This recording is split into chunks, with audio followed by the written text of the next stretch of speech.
Okay, here we go. Number 4, last one. First, we need a factor.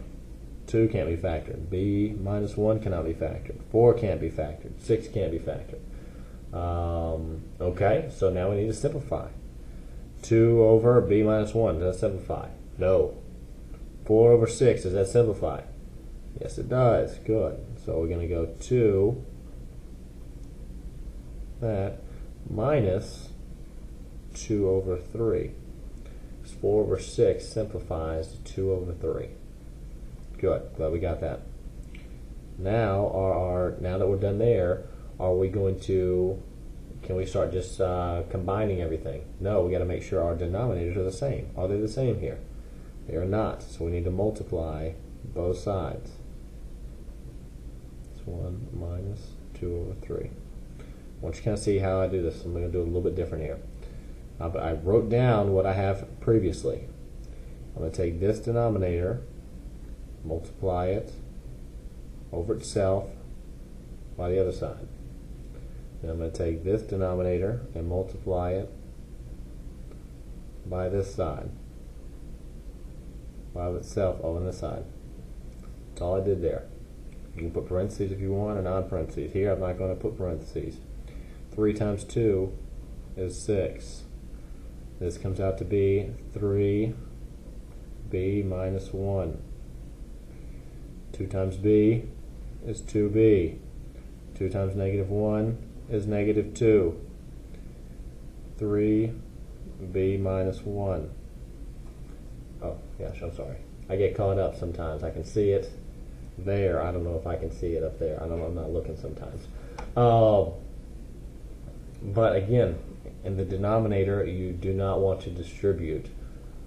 In the numerator, you do want to distribute. Great example here. I had 3b minus 1, and I didn't distribute. I kept them separate. The 3 is on the outside.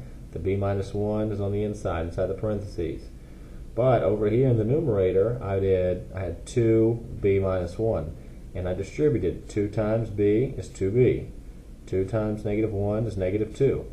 So in the numerator you distribute, and the denominator you do not. It's very clear. Now we can write it as one term. We have 3b minus 1.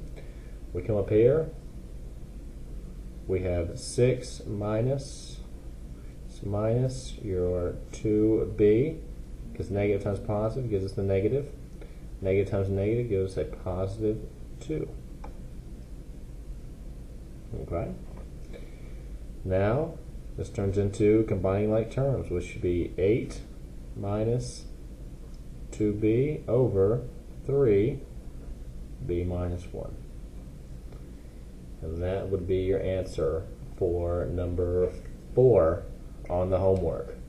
Again, if you still don't understand it, if you still need some more better instruction when it comes to breaking it all down, it's all based upon those steps. Step 1, factor.